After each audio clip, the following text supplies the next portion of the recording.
अस्सलाम वालेकुम, मैं हूं असद अरशद और आप देख रहे हैं डेली न्यू पॉइंट। नाजरीन, इससे पहले कभी भी ना तो कभी इस तरह का ऐलान हुआ है और ना ही इस तरह नारों से मना किया गया है। आज 23 मार्च है तो वाघा बॉर्डर पर आज परेड थी, तो उससे पहले ये ऐलान किया गया है। ये ऐलान सुने और आपने इस ऐलान सुनने के बाद आपने अपनी राय का इजहार जो है वो ज़रूर करना है।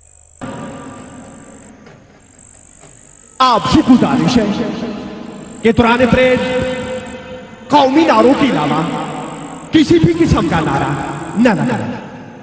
कौमी नारे, नारा तकबीर, अल्लाह अकबर और पाकिस्तान जिंदाबाद के अलावा दीगर तमाम नारे सख्ती से ममनू।